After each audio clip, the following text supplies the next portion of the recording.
Friends, இந்த வீடியோவில் நம்ம எதை பற்றி பார்க்க போகிறோம்னா பிரம்ம சமாஜத்தை பற்றி தான் பார்க்க போகிறோம். இந்த பிரம்ம சமாஜத்தை ராஜாராம் மோகன் ராய் 1828 கல்கத்தாவில் நிறுவியிருப்பார். கல்கத்தாவில் நிறுவி ஆகஸ்ட் 20ஆம் தேதி அங்கே ஒரு கோயிலையும் கட்டியிருப்பார். அந்த கோயிலில் பார்த்தீங்கன்னா திருவுருவ சிலைகள் இல்லாமல் இருக்கும். அந்த கோயில்லையும் ஒரு வாசகம் எழுதியிருப்பார். இங்கு எந்த ஒரு மதத்தை பற்றியும் தவறாக குறிப்பிடக்கூடாது அப்படின்னு எழுதி வச்சிருப்பாரு. ராஜாராம் மோகன் ராய் ஒரு தொடக்ககால சீர்திருத்தவாதி. இவர் பார்த்தீங்கன்னா இவரோட தாய்மொழி வங்காளம். வங்காளம் மட்டும் இல்லாமல் சமஸ்கிருதம், அரபி, ஆங்கிலம் போன்ற மொழிகள்லையும் புலமை பெற்றிருந்தார்.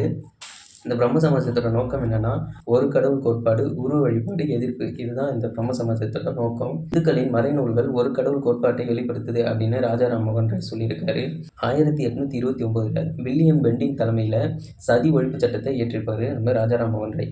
இப்போது உங்களுக்கான ஒரு கொஷினு, ராஜாராம் மோகன் ராய்க்கு ராஜாங்கிற பட்டத்தை யார் கொடுத்தாங்கன்ட்டு தெரிஞ்சால் கமெண்ட்டில் சொல்லுங்கள். இந்த வீடியோ பிடிச்சிருந்தா மறக்காமல் லைக் பண்ணிவிட்டு சப்ஸ்கிரைப் பண்ணுங்கள். நன்றி.